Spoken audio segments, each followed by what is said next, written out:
A mí siempre es un placer, un gusto volver aquí al CEMAF. Ya son varias visitas que vengo realizando. La broma que estamos teniendo esta última vez es que siempre que vengo llueve. O sea, vengo de Pamplona y vengo a Alicante y llueve, ¿no? Y es verdad, todas las veces. O sea que cuando haya sequía me llaman y programamos algo. Un gusto, por supuesto, profesora Mónica, Alejandra, saludos.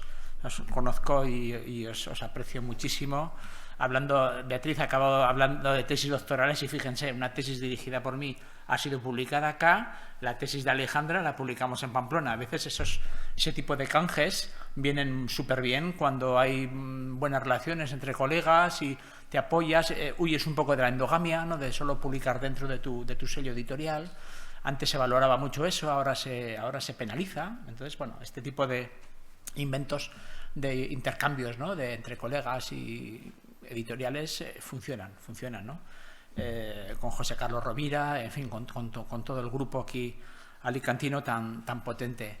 Y me gustaría saber exactamente los tiempos. ¿De qué tiempo dispongo? Sí, tenemos hasta las 5:20. 5:20, vale. Yo creo que, bueno, igual si terminas un poco antes también podemos ir preguntando 5:10 ¿sí? O así. Vale, porque la presentación que traigo consta de dos partes muy claras. Una que es información sobre la actividad del Corpus Christi en la Nueva España, y la otra cosa que es aproximarnos a textos. Decía que ella ha comentado, no se lo había comentado ni estaba hablado, pero sí que son textos de archivo, textos muy raros, textos sacramentales, claro. Entonces, para no, o sea que puedo prolongar o acortar la primera parte lo que sea necesario. Sí que me gustaría dar una visión, pero igual hay demasiado dato y tampoco quisiera aburrir con demasiado dato. Dato de archivo, dato sacado de, por ejemplo, Corpus Christi. Antes, un prólogo, antes de entrar ya en esto. Han tenido 2 días aquí con 2 presentaciones, de lunes y martes, con la profesora Rodríguez Cuadros, ¿no? Evangelina, de la Universidad de Valencia. Entonces, podríamos hacer una cosa muy simple. Si queremos terminar en 2 minutos, podemos decir lo mismo que les comentó Evangelina Rodríguez. La fiesta, el fasto, fue trasplantado tal cual a Nueva España, o luego al Perú. Le añadimos el componente indígena, bailes y danzas indígenas, y ya está. Y hemos terminado. Y con esto casi hasta ahora nos sobran unos cuantos minutos, nos sobra todo, ¿no? Es como ese libro de Humberto Eco, cómo se hace una tesis doctoral, ¿no? En la primera página te dice que la puedes hacer express muy rápidamente. Te vas a cualquier biblioteca universitaria de Estados Unidos, Alemania, fotocopias una tesis ya realizada hace 50 años y hay casi 0 posibilidades de que alguien se dé cuenta que es un plagio, ¿no? Y te doctoras. Y otra forma es hacerla bien, y entonces cuando él escribe el libro, ¿no? Dando instrucciones. Bueno, pues esto es lo mismo, ¿no? Nos quedamos con el corpus y el panorama que vieron lunes y martes y le añaden el componente indígena, o nos metemos un poco en harina, ¿no? En harina. Entonces, corpus en la Nueva España, claro, vengo del lado de la literatura, entonces no hay tanto, me he quedado muy sorprendido, no hay tanta bibliografía. Hay bibliografía de historiadores del arte, hay bibliografía en torno a actividad dancística, pero no ha habido tanta gente de teatro que se ha metido en esto. Y ya van a ver por qué. Ya van a ver por qué. O sea, sí que se justifica, hay hueco, hay una casilla por rellenar. Estoy empezando a hacerlo ahora, justamente con la invitación de Beatriz. Siempre es un estímulo, ¿no? Dices, bueno, pues empiezas y es como una caja de Pandora. Abres, piensas que van a salir 4 o 5 cosas y cuando te salen 40 o 50 o 60, sin haber hurgado demasiado, dices, caramba, si aplicas el bisturí o la lente de aumento van a salir más cosas. Volvemos hasta la cuestión archivística que ha mencionado hace poco la profesora. Pues entonces hay un auxilio clarísimo que en la época antigua, la época colonial, en América regían dos cabildos, 2 autoridades. El cabildo civil o citadino, ciudadano, y el catedralicio, el clerical. Entonces los 2 cabildos se ponían de acuerdo casi siempre para promocionar la fiesta del Corpus Christi. Entonces, modo de acercarse a actividad, leerte las actas de los cabildos. Problema 1. Las actas del cabildo municipal, pero ojo, claro, ¿de qué cabildo? Del de Ciudad de México, por supuesto, y el de Puebla, y el de Veracruz, y el de Guanajuato, al final hay muchas. La accesibilidad a esas fuentes. Uno ya se encuentra con esos problemas. Entonces, encontramos con que el cabildo, las actas del cabildo mexicano ya están publicadas. Publicadas hace mucho tiempo. Difíciles de conseguir. Algunos libros se han perdido, o sea, ya ni se... quiero decir, las actas originales tampoco se conservan todas. Y es una primera aproximación. Y después vienen las actas del cabildo catedralicio. Esas son más difíciles. Son más difíciles de conseguir. Tienes que... En fin, esta cosa del investigador, ¿no? Pedir digitalización, etcétera, etcétera. Cuesta bastante. O sea que montar una investigación así sobre un tema ex novo cuesta tiempo y dinero también, esas cosas cuestan. Y después tienes muchas otras, cualquier cronista, tanto en náhuatl u otras lenguas mexicanas como en español, te van a escribir información y te van a hablar de tal representación que hubo en el Corpus Christi.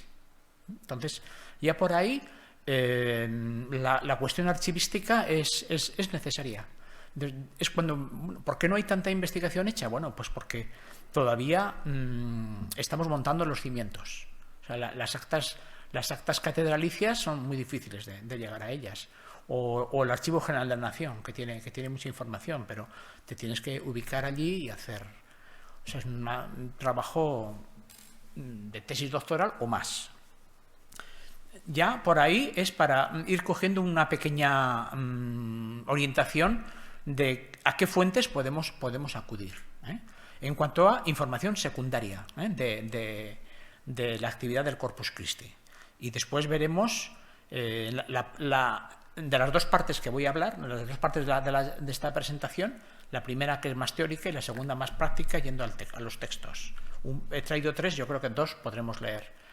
Y en la parte de presentación, en la más teórica, lo último que hago es un llanto, un planto, porque he podido rescatar información de actividad, pero luego, ¿qué hay de la conservación de los textos? Es para echarse a llorar. Hay muy poco. O todavía hemos sido capaces de encontrar muy pocas cosas, ¿no? Entonces, claro, hay una disonancia, nada que ver con el Corpus Christi español, donde hay colecciones, códices enteros llenos de autos, se convierte en un género de masas, dramaturgos que escriben, amateurs, profesionales, clérigos, laicos, de todo tipo, y después llegan a la cumbre con Calderón de la Barca, ¿no? Los autos sacramentales, pero ya también Lope de Vega, Valdivielso, antes que Calderón, etcétera, etcétera, etcétera. Nada ni parecido a esto encontramos en la Nueva España. Digo en las cantidades, de producción eucarística. Entonces, me asomo, para empezar, a dar una pincelada. Mendieta, en la Historia eclesiástica indiana, libro 4, capítulo 19, da unas pinceladas de cómo celebraban los indios las fiestas, especialmente él va a hablar también de la fiesta del Corpus Christi. Entonces tengo una cita para abrir boca. Dice que echaban hierbas olorosas juntamente con espadañas y juncia y las tendían por el suelo, así de la iglesia como de los caminos por donde ha de pasar la procesión, y encima de las hierbas van sembrando flores. Estos caminos de la procesión tienen enramados de una parte y de otra. Hacen del camino 3 calles, la de en medio más ancha, por donde van las cruces, andas y ministros de la iglesia y demás aparato de la procesión. Y por las calles de los lados, por la una van los hombres y por la otra las mujeres. Y éstas se dividen o con arbolillos hincados en el suelo o con una arquería de arcos pequeños, de un estado o poco más de alto, cubiertos de ramas y flores de diversas maneras y colores. Procesiones ha habido del sacramento en que se contaron más de 1000 arcos. Siempre que digamos sacramento, de los 7 sacramentos, el auto sacramental es por excelencia el de la Eucaristía, es sacramento eucarístico, el de la Eucaristía. Los demás no meritaban esos autos. ¿Por qué? Porque los autos se escribieron para la festividad del Corpus Christi, que es la exaltación de la Eucaristía. Y sigue Mendieta. De trecho a trecho hacen sus arcos triunfales y en las 4 esquinas que hace el circuito o vuelta de la procesión levantan 4 capillas muy entoldadas y adornadas de imágenes y verjas de flores con su altar. Nada que no se haga hoy todavía en muchísimos pueblos de España. Salen los oficios, cada uno con su invención, en sus carros. Y en algunas partes hay representaciones de pasos de la Escritura Sagrada, que todo ayuda para la edificación del pueblo y aumento de la solemnidad de la fiesta. Por lo menos Mendieta nos da estas pinceladas de cómo se celebraban la fiesta, o sobre todo la del Corpus Christi en México. Entonces, estamos pues ante un fasto, una fiesta que conmemora la institución de la Eucaristía por Jesucristo el día de Jueves Santo, la última cena, pero como dicho día cae en la pasión del Señor y no es una fecha apropiada para la celebración, la fiesta se trasladó hasta después de Pentecostés. ¿Ustedes saben, les han comentado por qué es una fiesta móvil? ¿Sabemos o no? El Corpus Christi, ¿por qué cambia todos los años de fecha? ¿Lo sabemos? ¿Sigo adelante o lo explico? En un minuto, lo que me digáis. No, en serio, os estoy preguntando. ¿Sabemos por qué es una fiesta móvil o no? Bueno. Bien, bueno, pues entonces, podéis ir a la RAE. Domingo de Pascua. El domingo de Pascua siempre será el domingo de la semana de luna llena, de la primera luna llena de la primavera. Siempre. Jesucristo expiró. Nos regimos con el calendario judío, es el único elemento que hoy tenemos todavía. Jesucristo expiró en luna llena, entonces, en primavera, en la Pascua de primavera. Entonces, antiguamente le llamaban Pascua Florida, el domingo de Resurrección se llamó Pascua Florida. De hecho, de ahí le viene el nombre al estado de Florida, en Estados Unidos. Llegaron ese día, de Pascua Florida. ¿Qué ocurre? Entonces, que 40 días para atrás es la Cuaresma, que viene la simbología de los 40 días que Jesucristo pasa en el desierto y las tentaciones, etcétera, etcétera, ¿no? Del demonio. Entonces llegamos a la Semana Santa. Siempre es móvil, o sea, hay un mes, hay 29 días de margen, ¿vale? O sea, la primera luna llena, la primavera, puede ser el 22 de marzo, o puede ser, como este año, el 18 o 19 de abril. Entonces, por eso es una fiesta móvil. Y viene del calendario judío lunar. Entonces, tenemos primero Cuaresma, porque ya saben, los días anteriores a la Cuaresma, Carnaval, ¿no? Carnaval, lunes y martes, y antes Antruejo, después Carnaval, miércoles de ceniza. Ahí se empiezan los 40 días. Entonces, de miércoles más 40 días, a partir de, siempre llegamos a domingo, Pentecostés. Pascua, Resurrección, primera luna llena en la primavera. A partir de ahí le contamos 50 días. Pentecostés, penta, 50.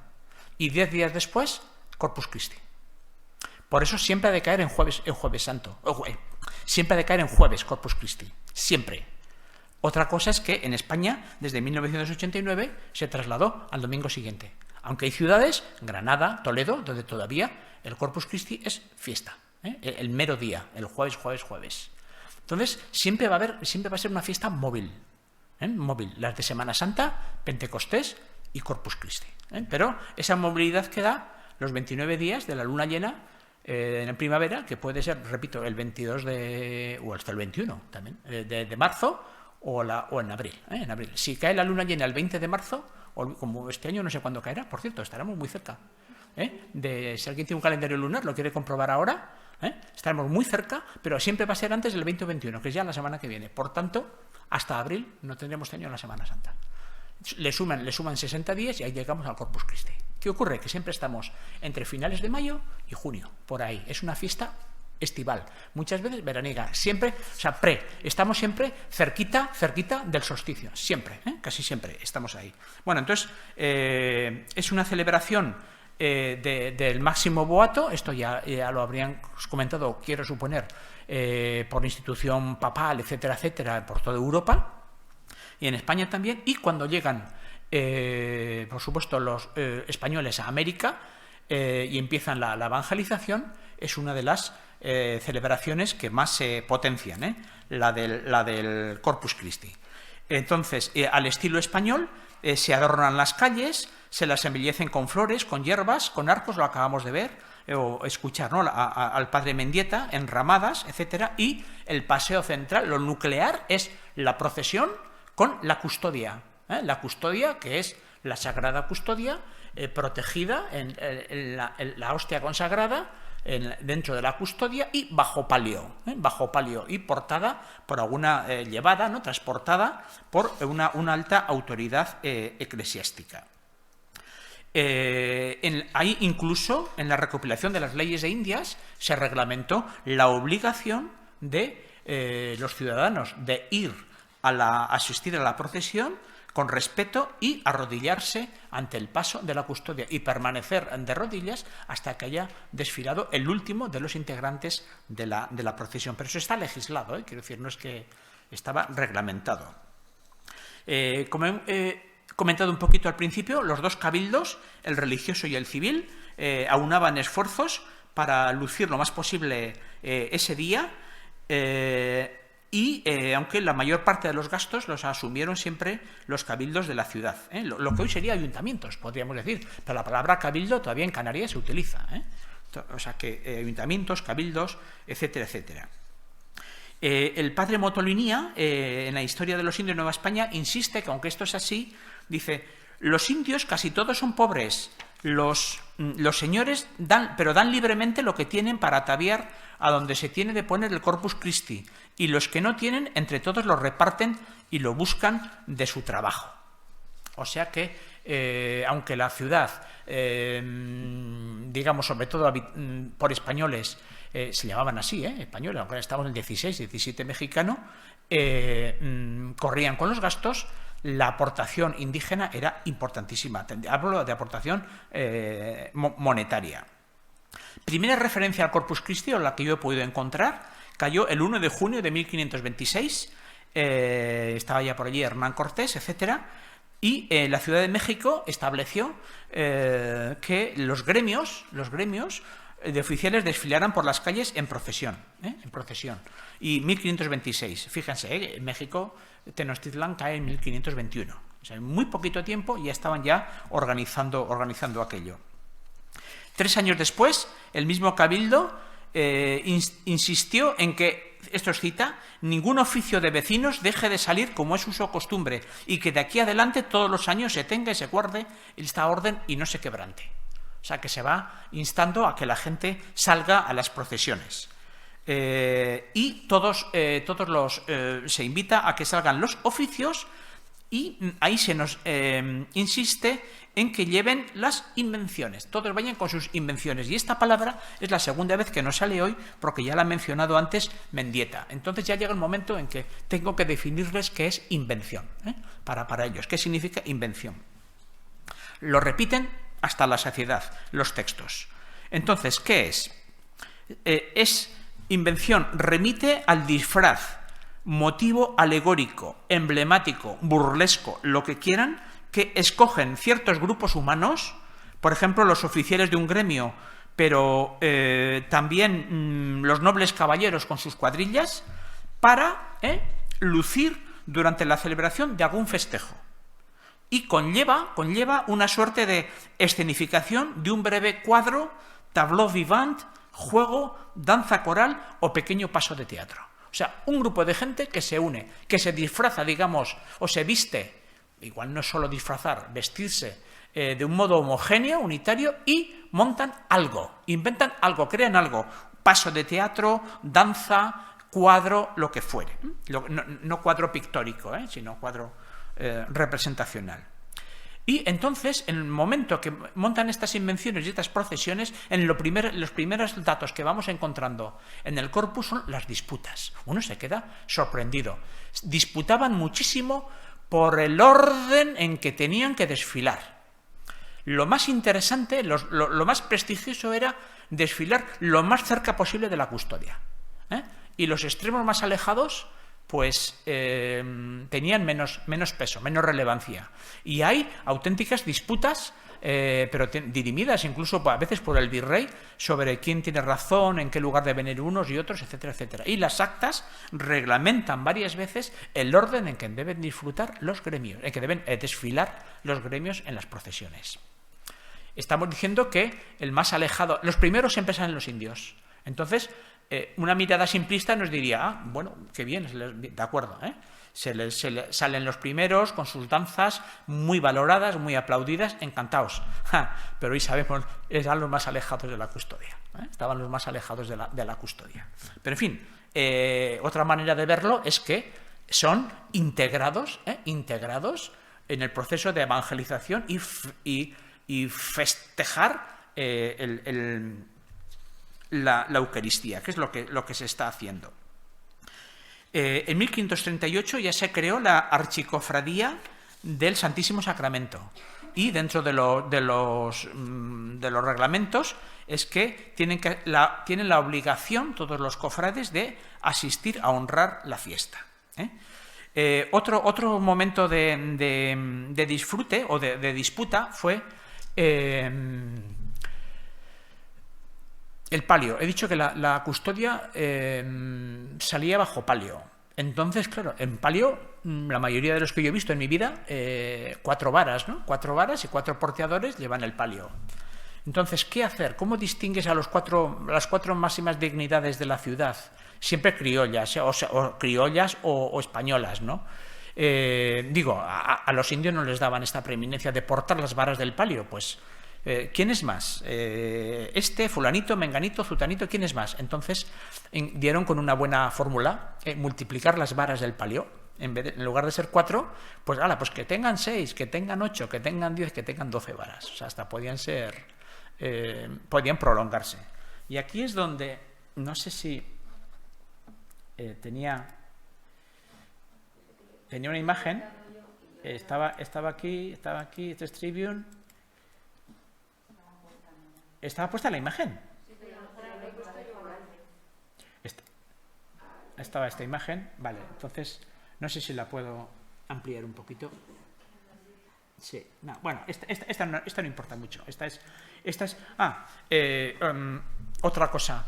No hay iconografía sobre la festividad del Corpus Christi en España. Estoy absolutamente asombrado. No pensaba, porque hay bastante. Se conservan carros, cuadros en el Perú, en Cusco, en Bolivia.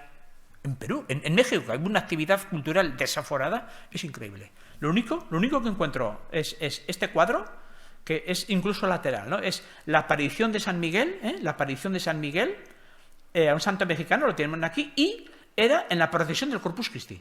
Y aquí bueno, no sé si se ve ahí el palio, y están portando la custodia. Lo único. Pero bien, esto es muy menor, muy menor. Aquí tengo otra. Esta imagen, este cuadro, para nada es del Corpus Christi. Es Guadalupe. Es el santuario de Guadalupe. Pero, ¿qué vamos encontrando aquí? La procesión con los arquillos. ¿Ven los arquillos? Tantos arquillos de un estado de altura. ¿Lo ven aquí?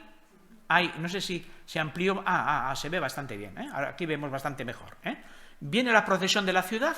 Están entrando en la basílica, o la hoy basílica de Guadalupe, en el templo, y tienen una serie de arquillos. Son los que nos ha contado Mendieta, y luego también en Motolinía, que en alguna de las procesiones había más de 1000. Más de 1000. Algunos se detienen a contar cuántos había, incluso. Y estos no se ven muy bien, pero hay otro cuadro, que apenas se ve. Aquí estamos. Este no tiene nada que ver con el Corpus, pero es un milagro de la Virgen de Guadalupe, y aquí se ve la calzada que va llegando a la procesión, y la resolución va... Pero estos son los arquillos. Los arquillos. ¿De acuerdo? Ven que algunos también vienen por la laguna en barquitos, ¿no? En canoas. Van llegando ahí. ¿Vale? Bien. O sea que tenemos esta imagen con los arquillos. Pero hay otra cosa interesante, hay varias cosas más interesantes. Repito que no es del Corpus, pero ¿qué hay iconográficamente interesante en este cuadro? Aquí ven un palio, no sé si se fija, aquí. ¿Ven el palio? ¿Ah? Esto es un palio, ¿de acuerdo? Esto es una procesión con arquillo y esto es un palio. Y se pueden contar las varas, 1, 2, bueno, ahí está 10 o 12. Tienen en aquí ven un palio exageradamente grande para transportar. En el desfile de la procesión. Es una procesión para la Virgen de Guadalupe. Ahí ven, ahí está el estandarte y ahí va a entrar dentro del templo. Pero este cuadro nos permite ver los arcos menores de la procesión, el palio preparado y más cosas, hay más detalles. Aquí hay una danza de indios, un mitote, una danza de indios. De hecho hay dos danzas, pero esta es totalmente de indios, esta no estoy seguro. Por la calidad se va difuminando, pero no parece un traje de indios. Esto sí, y con los aventadores que llevan en la mano. Otro elemento, hay 2 elementos más. Gigantes, aquí ven, 8 parejas de gigantes. 4 parejas, perdón, 8 gigantes. 4 parejas representando los 4 continentes de los gigantes. Todavía los gigantes de Pamplona en San Fermín son 8, representan los 4 continentes. Hay varios sitios más, pero aquí los tenemos en un cuadro. Este cuadro es de 1709. Pero aún hay otro elemento más, muy propio también del Corpus Christi. Y no sé si ven aquí qué está ocurriendo. ¿Lo ven aquí? ¿Hay algo? ¿Ven aquí? Unos diablillos tirando pero de este tengo un detalle, en mayor. ¿Ven? Una tarasca. Una tarasca. La palabra tarasca, seguro que la pronunció aquí Evangelina estos días. Aquí tienen un cuadro con una. Y tenemos bastantes imaginería de tarascas. En México, esta es la única que yo he encontrado. La única que hay. Y está fuera del ámbito de Corpus, pero es una tarasca. Es una tarasca, aquí tienen, el monstruo, los diablillos, con sus ruedas, la están transportando, ¿de acuerdo? Si ven las cabezas de los gigantes, volvemos al cuadro principal, aquí están, la procesión con el arquillo, el palio, la tarasca, el mitote, indios, todos preparándose para entrar al templo. Otra cosa muy curiosa, aquí hay, no sé si les ven, sentados un poco a la oriental, es una delegación japonesa. Llegó, por eso sirve para datar este cuadro. Llegó una delegación japonesa y presenciaron, ven todo el pueblo presenciando, toda la ciudad, presenciando la festividad. Este cuadro resume todo. Hay gente que se está bañando, bueno, etcétera, etcétera, etcétera, oficios, etcétera. Bien. No todo fue siempre favorable al Corpus. El primer obispo de México, Fray Juan de Zumárraga, en 1544 emprende, fíjese qué fecha tan temprana, emprende ya una fase de cerrar, demasiado fiesta, demasiado diablillo, el diablillo siempre es el mal sucumbe, eso ya lo sabemos de otros días, ¿no? La tarasca que simboliza el diablo, etcétera, el mal sucumbe ante la influencia del bien y de la Eucaristía, etcétera, etcétera. Pero fíjense cómo dice Zumárraga, lo publicó en 1544, publica un tratado de Dionisio el Cartujano, del Tratado de las Procesiones, y entonces Zumárraga le añade un opúsculo, le añade al final, y dice: cosa de gran desacato y desvergüenza parece ante el Santísimo Sacramento que vayan los hombres con máscaras o en hábitos de mujeres, danzando y saltando con meneos deshonestos y lascivos, haciendo estruendo, estorbando los cantos de la Iglesia, representando profanos triunfos como el del Dios del amor.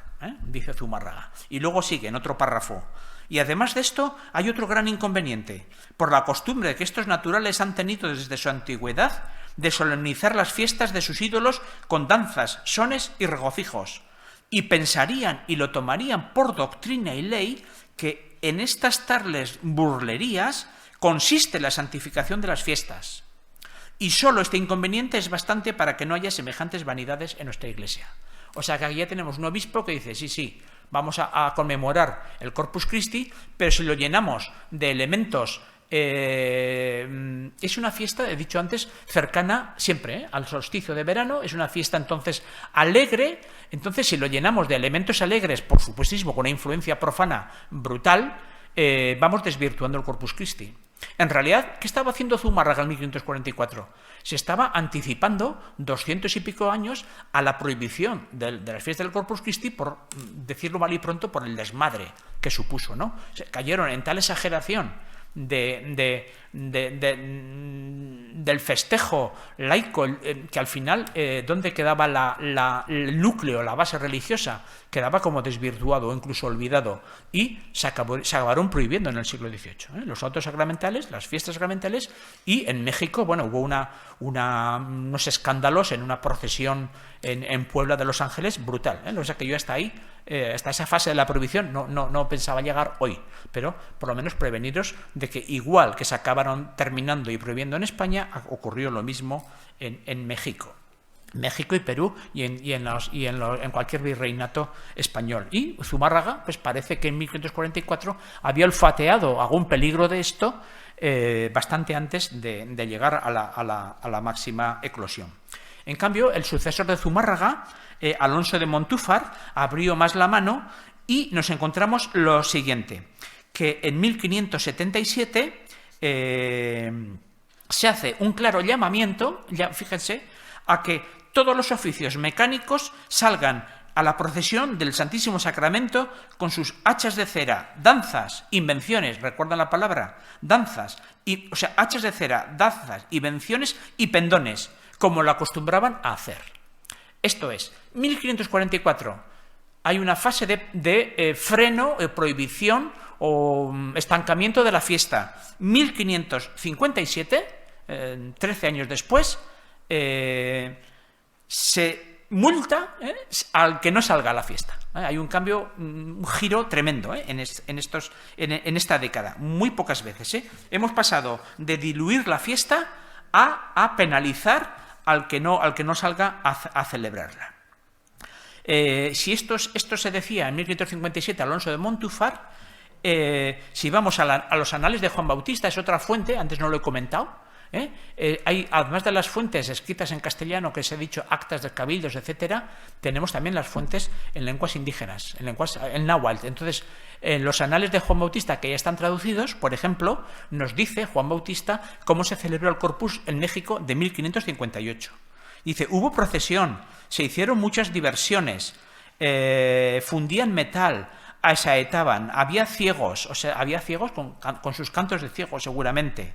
Vendían tortillas, colocaron entarimados de madera donde fueron haciendo la diversión, o sea, el teatro. Los entarimados se pusieron en las calles. Esto nos va diciendo en 1558. México. ¿Solo en México se celebraba el Corpus? ¿Solo en México capital? No. Tenemos información muy rica de otros lugares. Una cosa en especial, por ejemplo, Bernal Díaz del Castillo, que es uno de los grandes cronistas, cuando escribe sobre la Nueva España, menciona la celebración del Corpus Christi en Guatemala, en la ciudad en Guatemala. Entonces, bueno, habla de juegos de caña, se corren toros, se corre la sortija y la procesión, etcétera. Menciona varias cosas. Si a alguien le interesa, está en la Historia verdadera de Bernal, capítulo 209. Menciona estos datos sobre esa fiesta. Otra fuente más, muy socorrida, es la Historia de los indios del padre Motolinia. Entonces, Motolinia describe en su historia, describe muy al pormenor dos festividades sacramentales, las de 1538 y 1539. Y lo hace con un detalle, con un mimo, que es impresionante cómo es capaz de resumir tanta información y tanto material. Encontramos, por ejemplo, el tipo de los niños que iban cantando y bailando delante del Santísimo Sacramento.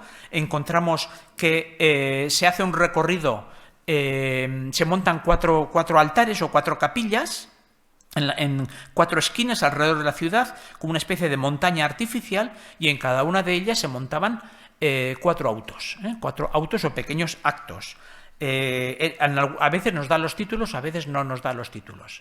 En todo caso, aunque Motolinia no nos da los títulos, nos viene muy al pelo el padre Las Casas, que en su apologética historia tiene un poquito más de detalle, maneja la misma información, pero quizás con algún añadido extra que Motolinia omite y añade Bartolomé Las Casas, 1538, pero en donde realmente se recrea Motolinia. Él dice que es la carta de un fraile. Realmente está a debate si es suya, si lo hace por modestia franciscana o es un fraile que escribió. La descripción de las fiestas de 1539 son tremendas, o sea, son 10 o 15 páginas impagables, impagables de representar. Estamos en Tlaxcala y Tlaxcala es la comunidad indígena, hoy un estado, ¿verdad?, que se alió con Cortés, y esa alianza fue clave para la victoria sobre Tenochtitlan, ¿no?, sobre los mexicas. Los tlaxcaltecas eran rivales de los mexicas acérrimos, pues entre otras cosas porque estaban siendo sometidos, etcétera, presionados por los mexicas. Entonces, hay una serie de descripción muy pormenorizada de los falsos del Corpus Christi, pero creo que voy a abreviar porque si no el señor del reloj se nos echa encima. Lo interesante, dentro de las cuatro actividades que les menciono, los 4 autos que se montan en 1539, interesa uno, especialmente uno, y de esto pues Beatriz lo ha trabajado y ha publicado sobre ello Beatriz Arracil, insisto, bastante. Estamos ante la toma de Jerusalén. Esto es, los tlaxcaltecas habían observado cómo se había hecho la conquista de Rodas en Ciudad de México, y ellos dicen, pues nosotros podemos hacer una cosa parecida. Y entonces recrean en el Corpus Christi, recrean una obra de teatro, pero una obra de teatro con miles de figurantes, o cientos de figurantes, ejércitos completos, que conecta exclusivamente con una festividad que nació en la zona donde nosotros estamos ahora, en Alicante. Pero no solo, ¿no? ¿Ves? La fiesta de los moros y cristianos, ¿no? Las fiestas de moros y cristianos son trasplantadas a México, a Perú, etcétera, etcétera, y se recrean tal cual. Lo único que a veces aparece, a veces no, siempre, inevitablemente, está el elemento indígena ahí. Observamos que para la conquista de Jerusalén, el sueño de todo cristiano en la época era recuperar los santos lugares para la cristiandad, que estaban en Jerusalén, ¿no? Estaban en poder musulmán, estaba la ciudad. Entonces, montan 3 ejércitos, montan en una pieza de teatro, una representación. No creo que hubiese habido muchísimo diálogo, lo hubo, pero más que el texto era, sobre todo, la magna representación. Se unen las fuerzas, 3 ejércitos, para tomar Jerusalén, para conquistar Jerusalén.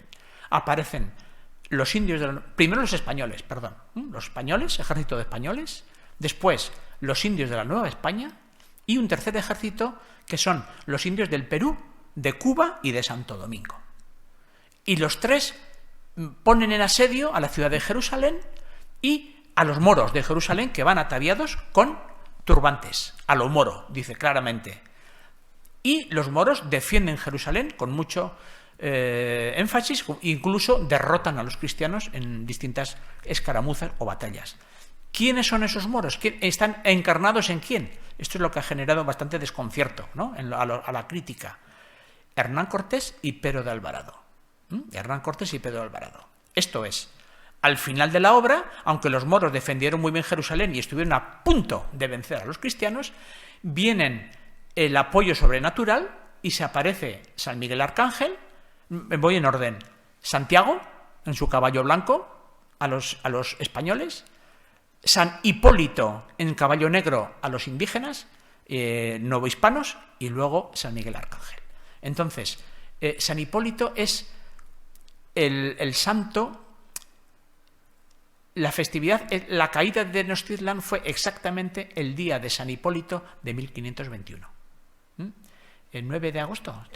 Gracias, sabía que me faltaba. 13 de agosto, día de San Hipólito. ¿De acuerdo? Entonces, San Hipólito es incorporado a las fiestas y muchas veces sale junto con el Corpus Christi, muchísimas veces. Y en las obras de teatro, que luego iremos desembocando en ellas, muchos de los cómicos que preparan obras de teatro se comprometen para hacer la fiesta en Corpus y en San Hipólito, el 13 de agosto. Claro que sí, Mónica. Naturalmente que sí.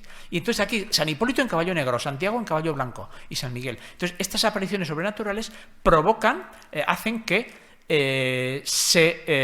los indios, los 3 ejércitos que están asediando Jerusalén, tomen Jerusalén.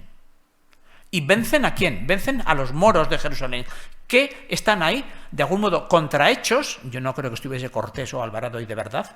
Es que la palabra contrahecho creo que hay que verla nos está diciendo que hay alguien que está disfrazado de Cortés y Alvarado. Entonces los vencen, los derrotan, pero no los degüellan, no se convierten. Los musulmanes se convierten. Entonces, hay una parte de la crítica literaria que no se hacen pues García y Cazbalceta, O'Gorman, Warman, Orcasitas, se preguntan cómo así fue tal humillación que Hernán Cortés y Pedro Alvarado estuviesen en el bando perdedor, en el bando perdedor. Y luego viene Beatriz Aracil y otra serie de estudiosos, Roland Bauman, Adam Berseny, también Berta Ares, que explican que estamos en 1539, Cortés al año siguiente ya se vino para España, nunca más regresó a México con vida, ya los restos, su cuerpo sí, y Cortés estaba ya en franca disputa con el virrey, con la audiencia, entonces como que había caído un poco en desgracia. Y entonces parece que no era tan extraño, no tenemos por qué sorprendernos tanto de encontrar a Cortés en el bando perdedor. Pudiera ser, no lo discuto, no digo que no. Pero los franciscanos, o sea, tan próximos a Cortés, le hicieron ese feo. Pudiera ser. Yo sé que hay Beatriz. Yo me voy a permitir leer un párrafo de 10 o 12 líneas. Quizás me atrevo a arrojar otra mirada, otra. ¿Por qué Cortés está ahí? Digo, hay otra forma de ver las cosas. Pudiera ser que los humildes franciscanos, tan protegidos por Cortés y a la vez protectores ellos de los indios naturales, estuvieran lejos de estas rencillas políticas a la altura de 1539. Eran conscientes de que la evangelización de México aún estaba en su fase inicial. Y entonces sí consideraran pertinente que en una pieza teatral como la conquista de Jerusalén, los indígenas catequizados triunfaran sobre los infieles, quizás para demostrarles que los indios americanos vencerían a sus enemigos si se alineaban bajo la bandera del catolicismo. La reafirmación de su autoestima en cuanto a adalides de la nueva fe vuela muy por encima de que el ejército derrotado lo representen Cortés, Alvarado y demás españoles, cuyas figuras de autoridad en la emergente sociedad novohispana a ojos de un indígena, a ojos de un aborigen, estaban fuera de toda duda o peligro.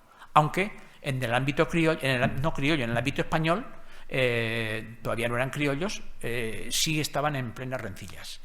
Es otra forma de ver, no estoy muy seguro. O sea, ¿por qué los franciscanos le ponen a Cortés en el lado perdedor y no lo metieron con el ejército ganador?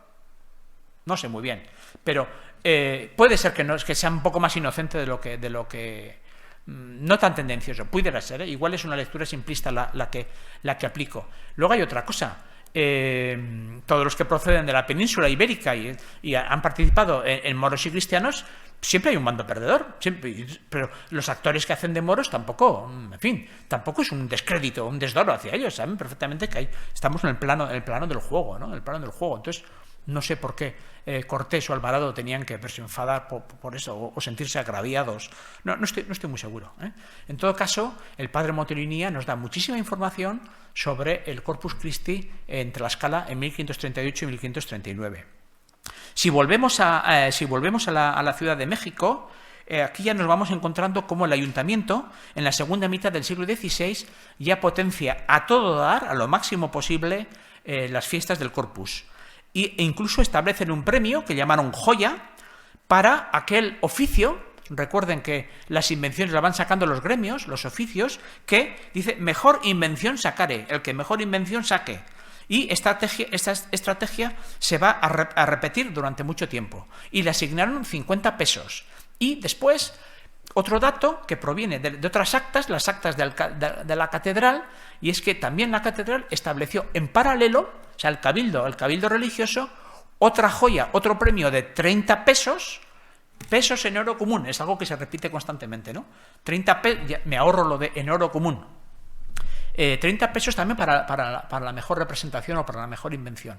Joyas, a ambos se le llamaron joyas. Y esto duró prácticamente, duró décadas, décadas. Se van repitiendo quién es el mejor, etcétera, etcétera, etcétera, etcétera. Y a partir de este momento, y la verdad es que les voy a ahorrar documentación engorrosa.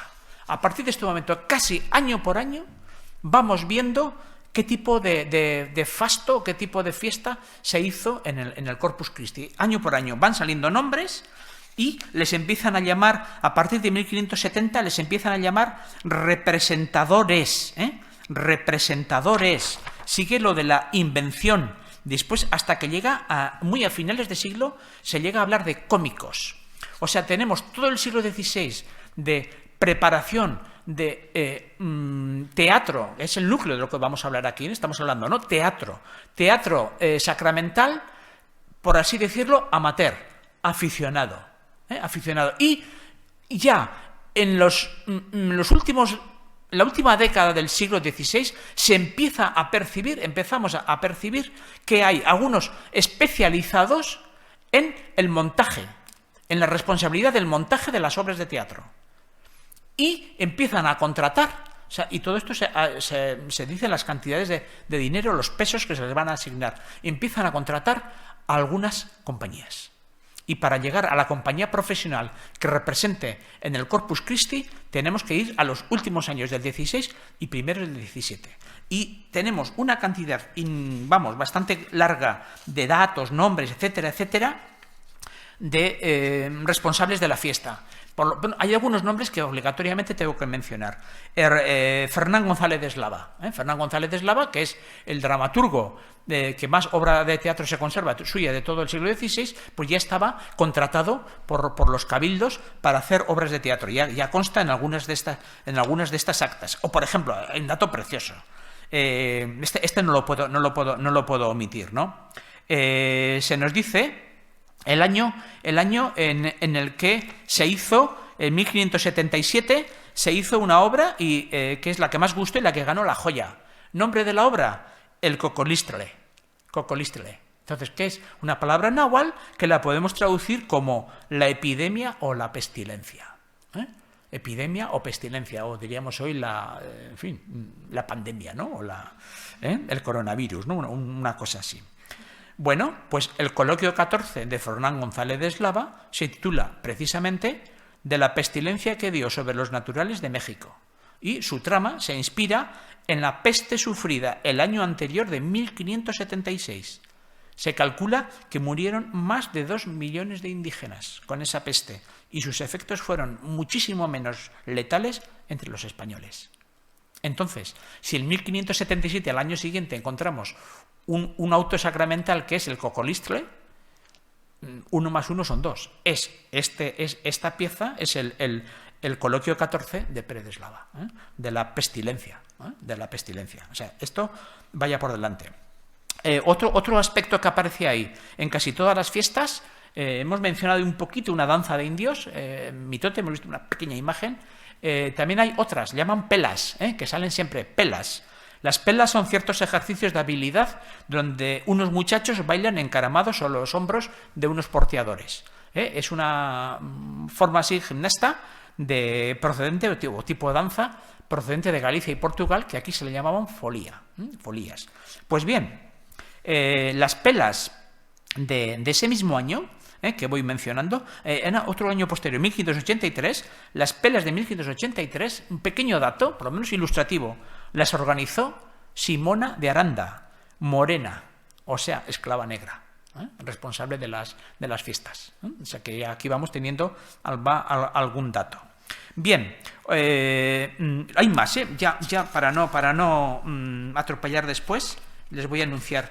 Tenemos tres referencias a mujeres que organizaron responsables de estas fiestas sacramentales. He dicho Simona de Aranda en 1583, tengo a Lucrecia de la Cerda y después a Perpetua González. Y esta era Lucrecia de la Cerda también organizó las pelas, y danzas de turcos, de arco y de gitanas las organizó Perpetua González. Luego hay muchísimos varones que organizan otras danzas, etcétera, etcétera, y piezas de teatro. Pero 3 mujeres que he encontrado. Me apetecía resaltarlo. En fin, van apareciendo una serie de nombres, Ballerino, etcétera, etcétera, se van especializando, y llegamos a un punto culminante cuando estamos en la última década del siglo XVI y nos encontramos un pulso muy potente entre el bachiller Arias de Villalobos y ya un cómico profesional que se llama Gonzalo de Riancho, uno de los primeros actores sevillano, nacido en Sevilla, pero que fue con su compañía y vivió ya y murió y tuvo descendencia, y su hijo también fue actor en México. Quédense con este apellido, Riancho, Gonzalo de Riancho. Entonces, el Ayuntamiento de México ya había establecido algún año anterior alguna fiesta con Arias de Villalobos, y un año sí que nos dicen las actas que no cumplió Villalobos, o sea que algún año los dejó en la estacada. Y llega otro año y firman con él hacer las fiestas sacramentales para Ciudad de México. Y Villalobos hace una cosa interesante, muy interesante. Él les dice a los mexicanos: ustedes están representando autos viejos traídos de España. Y en España ya están ya desterrados y están siempre haciendo autos nuevos. Hay que hacer autos nuevos también en México. Ya hemos tenido un precedente, ¿no? Ya lo habíamos mencionado a González de Eslava, pero esto dice Villalobos. Entonces el ayuntamiento le dice: vale, de acuerdo, nos gusta tu propuesta, adelante, tienen un forcejeo en cuanto a cuánto dinero te vamos a dar por año, pero adelante. Y cuando Villalobos se las promete muy felices porque ya tiene el acuerdo firmado con el ayuntamiento y les va a poner obras nuevas, es muy interesante. Dice Villalobos en ese acuerdo: porque no se le da suficiente importancia a la letra, dice, a la letra, o sea, tienen que ser letras nuevas cada año, no viejas. En España, ya saben, por eso había tanta producción en el siglo de oro, ¿no?, de autos y de comedias, porque las obras envejecían muy rápidamente y había mucha demanda de escribir obras nuevas. Entonces, México empieza a decir: pues nosotros también obras nuevas. Pero llegó Riancho. Llega Riancho unos meses después. Es que las cartas están datadas, O sea, Villalobos lo está haciendo esto en marzo y Riancho llega en agosto. Y les dice al ayuntamiento, yo estaba fuera, estaba en Cuba cuando ustedes firmaron esto. Yo os ofrezco hacer lo mismo, pero por menos dinero. Rebaja drásticamente, prácticamente a la mitad. Tengo aquí los datos económicos, pero voy a ir pasando las hojas para que esta presentación no sea todo dato frío, ¿no? Y dice Riancho entonces: os ofrezco el mismo por la mitad. ¿Qué hace el ayuntamiento? Le paga una pequeña indemnización a Arias de Villalobos y dice a Riancho: adelante, te contratamos a ti. Y entonces Riancho vuelve a llevar todo, recuerden, español, origen sevillano, con compañía profesional, vuelve a llevar textos peninsulares. O sea que de algún modo esta irrupción de Riancho, que estuvo 30 años representando con su compañía profesional, tanto en México como en Puebla, tuvo mucho que ver con el freno en la producción mexicana propia, autóctona, de obras suyas, de obras propias. Tuvo bastante que ver. Bueno, Riancho era también un hombre de cuidado, o sea, se les prometió hacer toda la fiesta muy barata, pero caramba, muy barata. En el momento que pasaba la fiesta, él pedía ayuda de costa. Decía: me ha costado más. Lo habían contratado por 1990, eso aparece varias veces. Pero nada, la primera vez que la contratan a él por 1990, un mes después dice: que he gastado más de 3.000, indemnícenme. Y le viene uno del Cabildo y les dice: en absoluto. Atente a lo que firmaste, naturalmente que no. Pero luego, por lo visto, imploraba muy bien y luego siempre le llegaba alguna ayuda, ayudas de costa, etcétera. Si siempre lo conseguían. Entonces, gracias a estas pequeñas ayudas extras, nos vamos enterando que no solamente eran responsables de representar las obras de teatro, sino de el vestuario de los gigantes, estos gigantes que veíamos aquí, ¿verdad? El vestuario, bueno, estos no, u otros así, afines, quiero decir, de las danzas, los tablados. Esto es otra cosa. Yo no termino de entenderlo del todo. Todos los años había una partida de madera para los entarimados o tablados. Pero cuidado, no solo para los actores que iban en los carros o tablados, no. Entarimados o tablados para la gente ilustre, para que presencien bien, pues desde una altura, ¿verdad?, el espectáculo. Caramba, ¿por qué no los guardaban de un año para otro? Todos los años se deshacía la madera y otra partida más. Digo, algo no me cuaja bien, no me encaja bien, o era una vía de gasto de los, en fin, que se deshacían demasiado alegremente de unos tablados que sabían que iban a ser necesarios al año siguiente. No entiendo muy bien, algo se me escapa por ahí. A mí, en las actas no termino yo de atinar por qué había que cambiar constantemente. Cuando están, venga a regatear sobre los costes, ¿no? Y la ciudad se empobrece. No lo he mencionado. Hay un momento en que la ciudad dice, no podemos sufragar más gastos. Estamos hablando del siglo XVI todavía. No podemos sufragar más gastos. Necesitamos que la mitad de los gastos contribuya la ciudad. Y entonces, tanto en Puebla como en México, esos mismos años, sorprendentemente, los gastos se reparten mitad y mitad, con toda exactitud, mitad y mitad, entre los cabildos y los oficios, o sea, los gremios. Y llega un momento en México que uno de los cabildantes, uno de los miembros del cabildo, dice, es una vejación exigirle estos gastos a los pobres oficiales, alguien que tiene un poco más de sentido cívico o de la realidad, ¿no? Les estamos explotando demasiado, ¿eh? Porque cuando te van diciendo, todo este dinero es para la fiesta, pero es obligatorio que me des, eso está implicando que habría mucha gente que si pudiera excusaría ese gasto, ¿eh? Por un lado sí, lo festejamos, pero por otro lado, si se nos desmadra un poco la fiesta, se suman tantos gastos de todo tipo, que para quien anda justito y alcanzado le viene muy grande y muy largo. Y ya en la última década del siglo XVI ya no se menciona nada de los gastos al 50%, ni en México ni en Puebla. Eso significa que fue la década de 80, de 1580 hasta 1588, 89, en la que se dividieron los gastos a medias, pero si no, en otros momentos no los encuentro. Las danzas, tampoco de algún modo la danza está cercana al teatro, ¿no? Junto en la procesión salen danzas de todo tipo y se menciona, hay danzas de españoles, estas que he mencionado, pelas, danzas de espadas, etcétera, etcétera, pero las más valoradas, las más apreciadas por la ciudadanía eran las danzas de indios. Las danzas eran los areitos, mitotes o el tipo de danzas que quisieran hacer. Y se llega hasta encargar, se nombran incluso las ciudades, los lugares, a maestros de danzas de indios, danzas indígenas de distintos pueblos, Huejotzingo, Zampahuacán, etcétera, etcétera, que se les contrata para que vengan a la ciudad, monten las danzas y hay una reglamentación que emite el virrey donde dice que tienen que mandó que la comedia se hiciese dos comedias diferentes.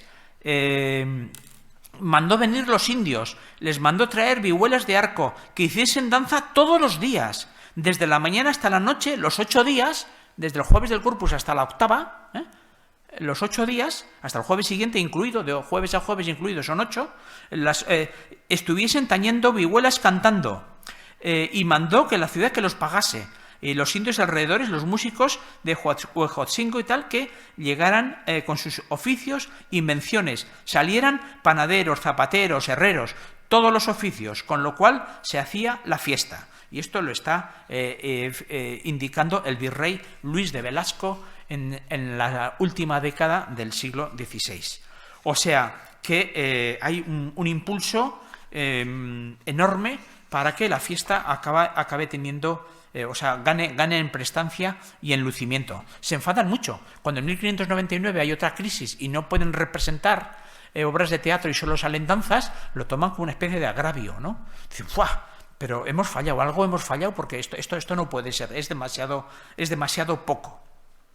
Os voy a citar tres pueblos de los alrededores de México, pero de la zona ya de los volcanes, donde eran reclamados: Zampahuacán, Huejotzingo, Malinalco y Aculman. O sea, distintos lugares para que vinieran con sus representaciones. Entonces, cuando ya dejan de pagar los oficios la mitad de los gastos, todo eso recae, todos los precios, todo el coste recae sobre los propios de la ciudad. Esto es, las rentas propias que tiene la ciudad por alquiler o por lo que sea de sus fincas, bienes muebles, inmuebles o lo que sea. Y cuando no llegan la renta de propios, empiezan a añadir lo que ellos llaman sisas, sisar, robar, como un impuesto. La sisa del vino, la sisa del esto, la sisa del otro. Le van añadiendo una serie de impuestos al vino, al tal, para ayudar a los festejos del Corpus Christi. Insisto, hay festejos, entran todo. Entran las obras de teatro, pero entran las danzas, los gigantes, el vestuario, se arreglan las calles, se reparan las calles. Aparte de embellecerse con flores y todo eso y enramadas, se arreglan las calles. Como es el jueves, la procesión, desde el miércoles está prohibido circular por las calles, todo sea que la estropees, que se vayan a estropear. Se tienen cuidado de ese tipo de cosas, etcétera, etcétera. Bien, entonces vamos avanzando en el siglo XVIII y las obras de teatro se suceden. Llega un momento, hay un Corpus Christi, entre el jueves y la octava del siguiente jueves se menciona, llega a haber 5 obras de teatro. Se hacen 5. Lo más normal es que empezamos con una, no sé si he llegado a decir esto o no, el jueves santo, jueves de Corpus Christi, pero después pasamos de 1 a 2, el jueves y la octava. Después se ponen de moda hacer 3, la infraoctava, esto es el domingo intermedio, antes de la octava, infraoctava, jueves de Corpus, domingo infraoctava, jueves de la octava. Y tenemos en algún año información de 5 obras de teatro. O sea, al final era una especie de desparrame, era el gran momento de teatro. El gran momento de teatro. Las compañías normalmente empezaban la temporada de los cómicos, empieza el domingo de Pascua, pero el momento álgido de las compañías era Corpus. Pero eso tanto en España como en México. Y hay una cosa que no la he podido, la comparto con ustedes para que vean cómo a veces, cómo los investigadores, pues a veces nos sumimos en dudas y no la he podido resolver. Tanto en el Corpus de Puebla como en el México, en el mismo año, los hace la misma persona, la misma compañía. Me resulta extraño, pero tengo una posible explicación. O hay un error en un año, en alguna fecha, en algún acta, o hay algún error, o si no hay una explicación. Era tan potente el hecho de celebrar el Corpus Christi con grandes fiestas y fiestas de teatro, que cuando las compañías estaban ocupadas, por así decir, si Alicante ha contratado, ya que estamos en Alicante, ¿no?, a la compañía principal, San Vicente del Raspeig puede celebrar el Corpus Christi 8 días después, cuando la compañía se ha liberado ya de sus obligaciones en Alicante y puede desplazarse a San Vicente y hacer la obra de teatro. O sea, digo yo, si a lo mejor esa misma compañía que está ahí haciendo los 2 Corpus el mismo año en México y en Puebla, si resulta que los poblanos cambiaron la fecha para poder llevar al mismo representante, o si no, ahí hay un error en algún año. O sea, el don de la ubicuidad no tenían estos actores. Pero cambiarla, o hacer una el día del Corpus y otro el día de la octava, eso sí, la distancia entre Puebla y México, claro que permitía en un par de días desplazarte de una ciudad a otra. Otro elemento más, la Inquisición. ¿Qué tiene que ver? Aquí interviene muchísimo, claro que interviene la Inquisición. Esto es, tiene que aprobar las obras de teatro. Llega un momento que se les presentan a los inquisidores, antes de la representación popular, teatro callejero, el Corpus es teatro de calle, teatro abierto, no hay que pagar entrada, si quieres ir al corral tienes que pagar entrada para verlo. Entonces la Inquisición revisa antes las obras de teatro y algunas de ellas son rechazadas por peligrosas, por tendenciosas, etcétera, etcétera, etcétera.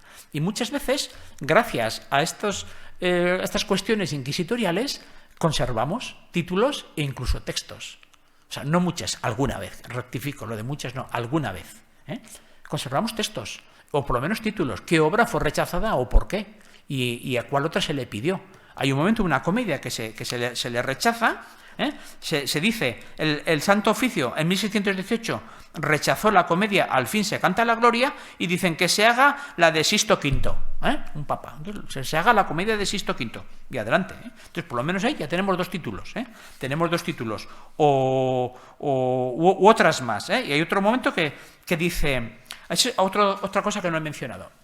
Seguramente desde las charlas del lunes y el martes nos vamos quedando con la copla que las obras de teatro escritas ex profeso para el Corpus Christi son los autos sacramentales, ¿verdad? Yo lo he dicho un montón de veces. Pues seguramente el Jueves Santo se representaron más comedias que autos sacramentales en España y en México.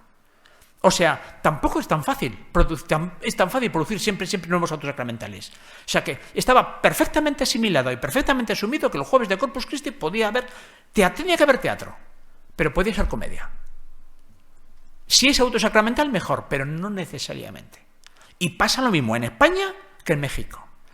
Y fíjense, en España, las ciudades pequeñas o las localidades o pueblos cambiaban la fecha del Corpus precisamente para que las compañías no se murieran de agotamiento en la ciudad y después pasaran y recorrieran leguas, cómicos de la legua, y llegaran a los pueblos representando. Pues algo así pasa también en América, casi lo mismo, casi lo mismo. Y llega un momento, en torno a 1640, que dice un virrey, oigan, ya, hagan autos sacramentales, que hay demasiada comedia, y propone, aquí les propongo el auto de los cisnes, del Lope de Vega, del eminente Lope de Vega.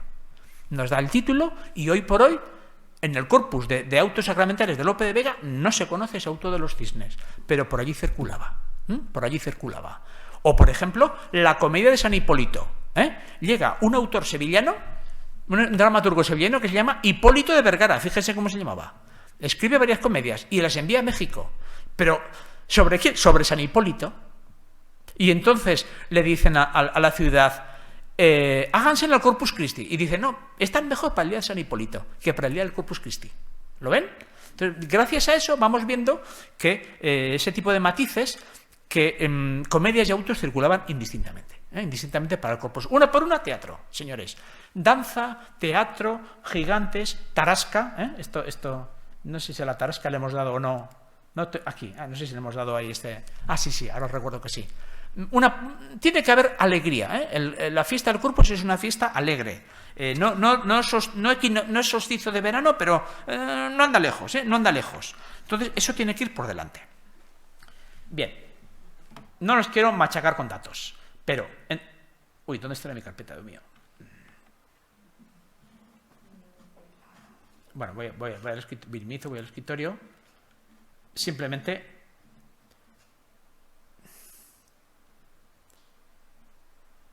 Nada, esta tabla. Les propongo simplemente ver un vistazo los datos que puedo extraer de la actividad del Corpus en Puebla. Simplemente ven esta tabla. Entonces me ahorro ir al pormenor, al detalle. Al detalle. Vamos a ampliar un poquito. No sé si puedo. Aquí. O sea, a veces, nos tenemos que conformar con esta pequeñita cosa. No, vaya. Se me ha ido, le ha dado demasiado. A ver si voy aquí. Esto es lo que yo he podido. En Puebla estamos, el Teatro Corpus Christi en Puebla. Aquí van viendo los años, distintos nombres y el precio. Distintos nombres y el precio. Lo van viendo y he marcado, fíjense, la penuria con que nos movemos. Aquí tienes de 1588 hasta 1675.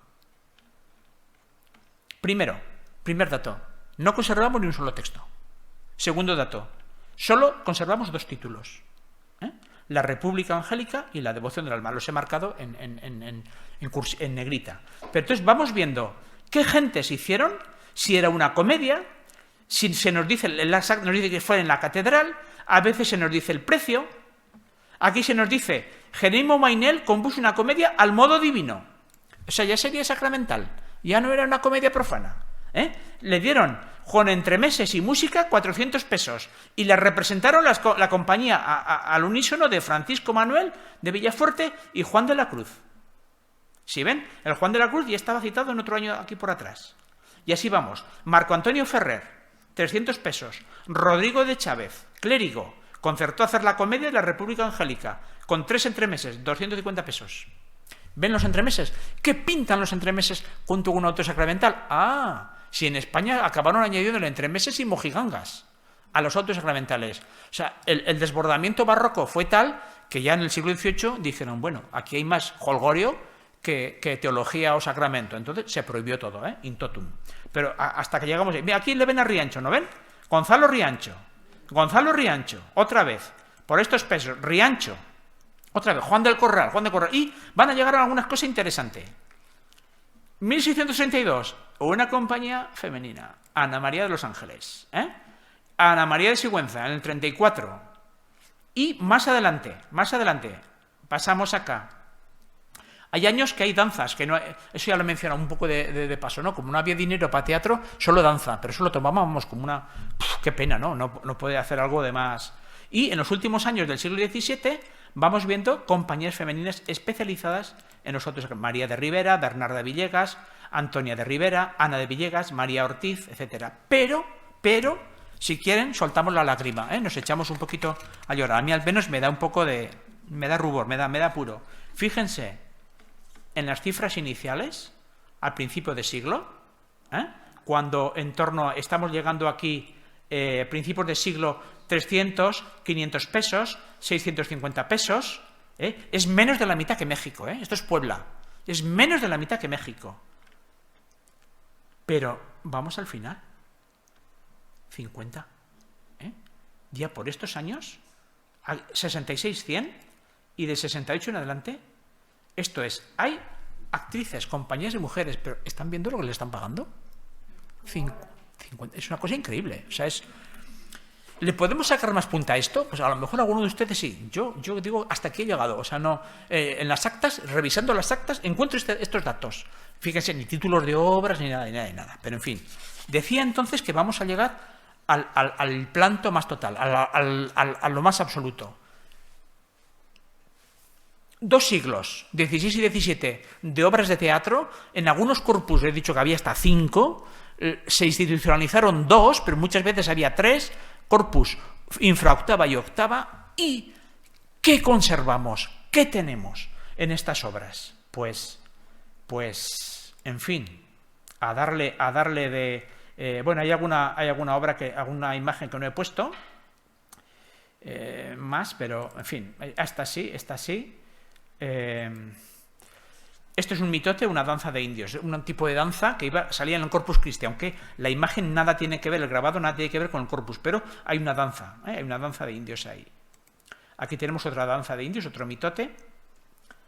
En la procesión, aquí otra danza que se menciona mucho, el palo volador, la danza del palo volador, descendiendo. Estos si van hoy a México, si van a México y no van al Museo de Antropología, no vayan, o sea, es obligatorio ir. Pero van al Museo de Antropología y ven el palo, ahí están, hoy te hacen el palo volador ahí mismo, para el turista, y realmente es digno de ver, Dedíquenle media hora a ver, es impresionante, y cómo se arriesgan, qué altura tienen y cómo se arriesgan, es muy arriesgado. Aquí hay otra danza, otro mitote, etcétera, aquí hay otro palo volador, no sé si van viendo, esto es un biombo, bueno, y el anterior también, no lo he mencionado, son pinturas de biombos, biombos, esto es una boda de indios, van viendo, y a lo que yo quería llegar. La escasez de textos es abrumadora. Uno se queda realmente desvalido, diciendo, qué poco, pero ¿por qué tan poco? Entonces, aquí tenemos una rareza, único ejemplar en todo el mundo. No hay otro. Si se hubiese perdido ignoraríamos hasta su existencia. Loa sacramental en metáfora de las calles de México, representada en las fiestas que se celebró en honra del Santísimo Sacramento, o sea, las del Corpus, por Pedro Marmolejo, en México, 1635. Entonces, la loa. Entonces, en metáfora de las calles, justamente esta loa nos va diciendo el recorrido de la procesión, por dónde deambulaba la procesión. Un texto único ejemplar en la Biblioteca Nacional de México, está hoy libre acceso, está en libre acceso. Sor Juana Inés de la Cruz, de lo poco que conocemos. Sor Juana Inés de la Cruz, dentro de la obra teatral de Sor Juana Inés de la Cruz, escribió 3 autos sacramentales y 3 loas sacramentales. O sea que de largo ya es la autora que más texto tiene. Se conservan de ella, entre otras cosas porque, bien saben ustedes, Inundación Castálida, 2º tomo, 3er tomo, con la virreina protectora de Sor Juana, los mandó a publicar a España. Porque las imprentas en México, que sacaron muchísimas obras, muchísimos textos y muchísimos libros, no tenían el hábito de las editoriales españolas de publicar teatro, o lo que llamamos las sueltas teatrales. Esto es una excepción. Solo hay 2 ejemplares en el mundo. Aquí tienen uno. O sea, la imagen de la portada, una suelta teatral, un auto de Sor Juana en 1690. El Divino Narciso, con loa sacramental y auto sacramental. 2 únicos ejemplares. Uno está en la Nacional de Chile y otro en la Hispanic Society en Nueva York. Ninguno en México. Y después tenemos, bueno, por supuesto, los coloquios de Fernán González de Eslava. Ese es otro milagro. Al final, González de Eslava es del siglo XVI, aunque se publica póstumo en 1610, publican los coloquios, no todos son sacramentales, pero aparecen coloquios, loas y algún entremés, con lo cual ya de largo es el autor más prolífico de todo el siglo XVI. Y un Juan Bautista Corbera. Juan Bautista Corbera se conserva un coloquio del Corpus Christi de 105 versos, apenas. ¿Por qué se conserva? Porque pasó por un proceso inquisitorial y entonces en la Inquisición se conservó el manuscrito suyo. Y aparece el coloquio y Corpus Christi, por eso a mí me interesa, lo traigo hoy ante ustedes, pero otras 2 comedias suyas. No crean que esto es tan raro. Muchas veces cuando la Inquisición secuestra una obra, guardan el libreto o guardan el texto y este se conserva. Ha permanecido hoy está en el Archivo General de la Nación. Y así hemos recuperado varias comedias, loas, entremeses bastantes, que fueron muy castigados, etcétera, y algún coloquio sacramental. Muy poco más puedo decir. Y un autor, un dramaturgo, realmente Sandoval Zapata, mexicano, de muchísimo prestigio. Recibe loas, aplausos por doquier, y una comedia suya pasó también por la Inquisición, etcétera, etcétera. Bien, y se nos menciona distintas obras y escribió 2 autos sacramentales, Los triunfos de Jesús sacramentado y Andrómeda y Perseo. No conservamos ni un solo verso de Sandoval Zapata, ni un solo verso. Pero en el proceso inquisitorial que se le retuvo una comedia y esa no se ha conservado, o sea, a veces en la Inquisición conservamos digamos el cuerpo del delito, ¿no? Secuestramos una obra, pero en este caso no. Lo que pasa es que él en la defensa que va diciendo, menciona, dice, tengo otra comedia más, El gentilhombre de Dios, la cual se ejecutó en el Corpus Christi de 1659 y llegó a imprimirse. Dice Sandoval Zapata, no hemos sido capaces de encontrar esa comedia. O sea, si fue impresa, lo está diciendo, seguramente no existía la verdad. Fíjense, este ejemplar que les he mencionado, si por un azar se hubiese perdido, jamás hubiéramos sospechado que esta loa fue impresa, pero se conservó. Entonces, cuando algunos nos dicen que han conservado estas obras, pues hay que creerlo. Y yo tengo tengo que declarar también un par de desolaciones, ¿no? Prácticamente es unánime entre los bibliógrafos mencionar 2 loas sacramentales. Dicen, pero, bueno, Toribio Medina, Olavarría Ferrari, Riva Palacio, Pimentel, Simón Díaz, Alfonso Reyes, Trenti Rocamora, Enrique Zureña. Medio mundo habla de 2 loas sacramentales. Una se llama así, loa de la poesía, metáfora, loa sacramental, y otra es Jerónimo Becerra, y la otra es ahora no recuerdo, no tengo por aquí, no tengo un título, Miguel, ¿qué te pasa? A ver, no lo encuentro. Bueno, hay dos. Yo no he sido capaz de verlas. Ni se imaginan la de acervos y bibliotecas mundiales que he pateado y he ido buscando estos textos. Ya llega un momento en que sospechas, estos son impresos fantasmas. Esto es, bibliógrafo que repite la información del anterior y nunca has visto el original, no sabe ni si existe. Realmente pero lo repiten tanto y parece que todos lo han visto y al final dicen, nadie lo ha visto. Realmente nadie lo ha visto. Es alabanza poética, la que no me llegaba, introducción oratoria que representa una dama en la fiesta del Santísimo Sacramento en 1645. Yo no he sido capaz de andar con ella. Y Méndez Plancarte, que si alguien se movía también en documentos raros, era Méndez Plancarte, llega un momento que declara abiertamente, yo no he visto este texto. Digo, bueno, al fin, alguno tendrá que decirlo, ¿no? Hay textos fantasmas, impresos fantasmas, que pueden aparecer. Otro elemento más, añadir, teatro indígena. Sabemos que se escribió para el Corpus Christi también teatro indígena. Tenemos autores dominicos, autores jesuitas, que van escribiendo teatro indígena. Y aquí es donde, en los minutos que quedan, vamos a llegar a un no es un indígena, sino un mestizo.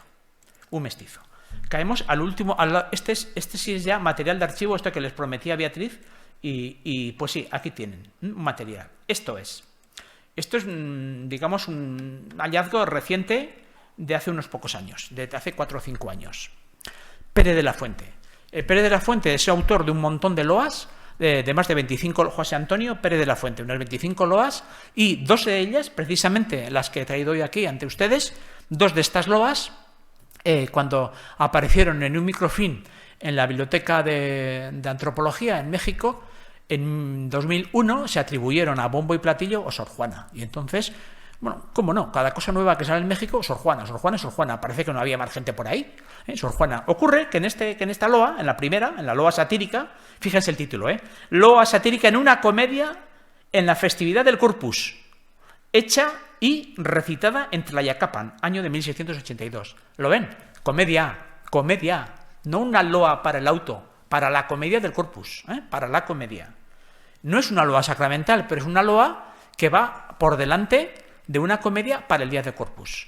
Entonces, cuando apareció este microfilm, pues entonces, bueno, pues Sor Juana, ¿por qué? Porque hay un verso en que cita a Mecameca, el lugar donde Sor Juana pasó su infancia y su educó su abuelo, la finca de su abuelo, etcétera, etcétera. Yo digo, caramba, parece que en Amecameca durante siglos solo vivió Sor Juana, parece que no había otra opción. Y entonces viene por un lado, viene el prurito investigador y por otro lado el golpe de suerte. Entonces sí que llegué a encontrar en una biblioteca de Estados Unidos, en la Universidad de Princeton, el manuscrito del puño y letra de Pérez de la Fuente, firmado y datado, que esa suerte pocas veces ocurre, firmado y datado, un corpus de 20 y pico loas, todas ellas firmadas y datadas. Entonces ya sabemos que son suyas. Son de Pérez de la Fuente. Es estricto contemporáneo de Sor Juana, estricto, coetáneo suyo, pero vivió un poco más, ¿vale? Entonces, los minutos que nos quedan, simplemente, traigo 2 loas. En la primera, para que vean, la columna de la izquierda, ¿se lee bien en el tamaño? La columna de la izquierda es la original del manuscrito suyo. La original. Fíjense qué forma. Estamos ante un mestizo que escribe textos mestizos. Esto es, mezcla del náhuatl y el español.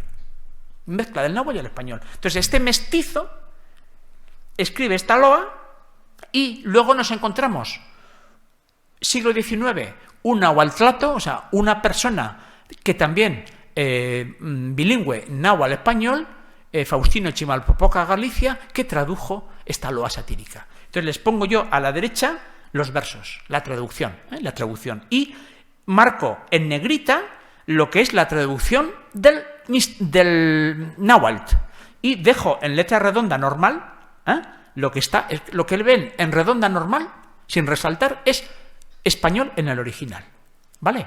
Entonces aquí vemos, es una loa monologal, un recitante, son unos muchachos que han estado ensayando la loa en la escuela para echarla el día del Corpus Christi. Muy vergonzoso vengo, con sobrada desvergüenza, sobre aqueste mal tablado, donde muy bien encorvado, a vos, señores, pidiendo muy poquitita licencia para decir 2 palabras acerca de la comedia que en esta fiesta del Corpus, es cierto, la disfrutamos. Y porque no queréis decir que gran histrión soy, que soy un gran actor, he tomado esta disculpa a favor de nuestra fiesta, porque muchos nos murmuran siempre esto los de Castilla, los españoles, como que los indios no tienen arte para el teatro. Señores, es gran desdicha que esto lo hagan muy de veras contra nos, porque se enojan y con muchos empujones vienen diciendo, quita allá, que no sois para comedia. Estos indios, ¿qué comprenden? Jamás hacen cosa buena. Pues voto a cribas, señores, que si lo hicieran ellos nunca nos murmuraran, porque 4 días pasando grandes ensayos hacemos. Ya van 4 días están ensayando la obra de teatro. Va avanzando así, van avanzando los versos, poco a poco, y vamos a llegar a la mención, a ver si encuentro, la de Amecameca. A ver si la encuentro aquí. Ya está, aquí. Pues los demás bachilleres, muy filósofos de la lengua, como grandes cazadores en el templo se arrodillan, poniendo el un pie en la China y el otro en Meca Meca. Como quien caza conejos, se humillan en la iglesia estos sofísticos seres, estos doctores de Atenas, que grandes cosas nos dicen. Pues esta mención de Meca Meca en el microfilm, donde apareció sin conocer el manuscrito, fue suficiente para 20 años atribuir esta pieza de teatro a Sor Juana. O sea, realmente bastante sorprendente, a mi modo de ver.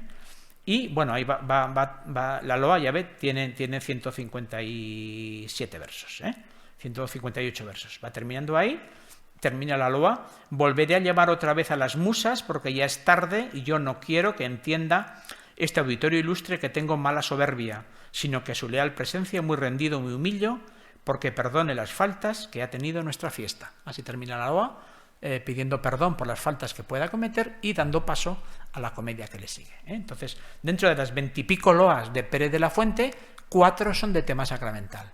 O sea, para el Corpus Christi. Esta no es sacramental, es para el Corpus, para una comedia, aunque no sacramental. Y la siguiente que les tengo es, fíjense la fecha, la anterior era 1682, esta es 1718. Apláudese la fineza que el Señor hizo en quedar sacramentado con los hombres.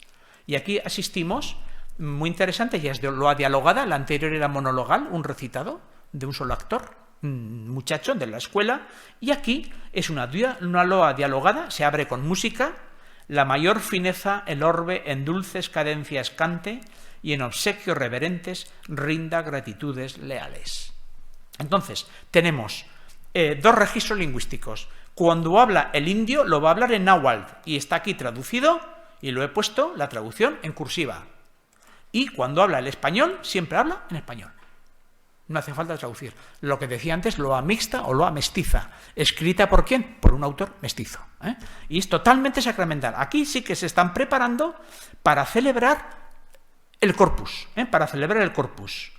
Entonces, por lo pronto, empieza... Hay una disputa. Es una loa, una especie de competencia, disputa entre español e indio sobre ¿quién tiene más derecho a festejar el Corpus Christi y cuál es la mayor fineza que ha podido hacer Jesucristo? Le suena un eco sorjuanino, ¿verdad?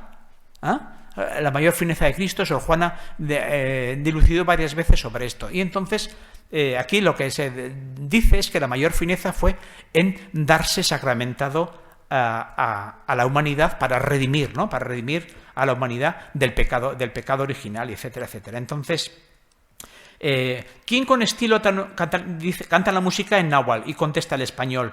¿Quién con estilo tan nuevo y tan extraño lenguaje interrumpe los aplausos de aquestas felicidades? El español se enfada, ¿no? ¿Quién me está interrumpiendo aquí en este extraño lenguaje, náhuatl? Y el indio, lo mismo, ¿no? ¿Quién me molesta ahora al tiempo que de admirable perfección viene a esparcir sus chalchihuites? Unas flores de colores, ¿no? ¿Eres acaso tú, dime, el que viene a perturbarme? El indio, ¿no? Hay una disputa entre el indio y el español, van disputando los versos y hasta que llega un momento en que siguen así en la disputa y llega un momento en que dicen, pues yo vengo a celebrar el Corpus Christi, yo también. Entonces dicen, bueno, pues ya que vamos a celebrar lo mismo, aunemos fuerzas, aunemos, en lugar de disputar, en lugar de pelearnos entre nosotros, unámonos y digamos cuál ha sido la mayor fineza de Cristo, la de encarnarse o el hecho de haber nacido. Van disputando así el español y el indio. ¿Se dan cuenta cómo esta loa sí es de contenido sacramental? Está escrita expresamente con motivo eucarístico para presentarlo el día de Corpus Christi. Se van disputando el español y el indio todo el rato, el español siempre en idioma castellano, el indio en náhuatl, que es traducido. Esta es una traducción del siglo XX por Salvador Díaz Cíntora. Entonces, bueno, la conclusión final es que la mayor fineza de Cristo es haberse dado un sacramento, ¿no? Haberse sacramentado. ¿De acuerdo? Alabado seas por siempre, Señor de las majestades, que a los pequeños descubres tus misericordias grandes. ¿Qué podemos decir más cuando son tan insondables, Santísimo Sacramento, los misterios inefables con que en aquellos viriles os ostentáis, fino amante? Y el indio, pues más o menos hace el eco, ¿no? ¿Qué diremos todavía, divino Señor nuestro Jesucristo, divino escudo de jade? Que se dan cuenta el lirismo de los chalcuhuites, el jade, ¿eh? Siempre en el indio náhuatl siempre están referencias a la naturaleza, las piedras preciosas, las flores, los aromas, etcétera. ¿Qué hemos de decir? Que no sabemos nada cuando te vemos consumido amor y dulzura, entregándote a nosotros entre penetrantes resplandores. Nuestra miserable pequeñez, ¿qué puede ofrecer en tu presencia? Solo nuestro corazón, lleno de fervor ante tu corazón, precioso, divino, perfecto. Es traducción libre, traducción libre. En náhuatl son octosílabos. Esto es curiosísimo. Náhuatl es muy difícil hoy traducir un octosílabo en versos octosílabos. Entonces, estamos ya en el filo de la hora. Tienen 2 ejemplos de 2 loas mixtas, mestizas, del mismo dramaturgo, pero a 2 siglos de una actividad teatral feroz, que hay años con 5 obras de teatro, nos enfrentamos a una penuria casi absoluta de textos.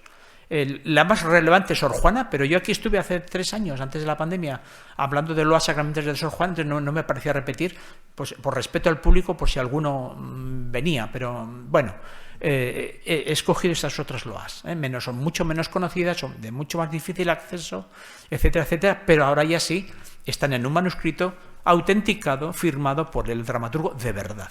Son de Pérez de la Fuente y no de Sor Juana, aunque se salga a Meca Meca. ¿Qué más da? Hubo mucha gente viviendo en la Meca Meca a lo largo de los siglos, ¿no?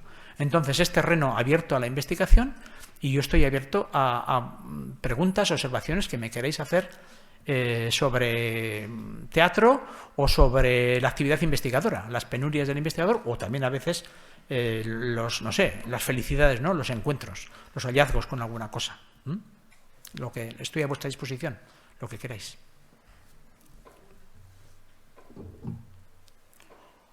Bueno, tenemos muy poquitos minutos, pero si tenéis alguna pregunta. A mí una cosa que me interesa muchísimo de este teatro es que, bueno, el teatro es el arte más social, ¿no? El que más se vincula a la realidad.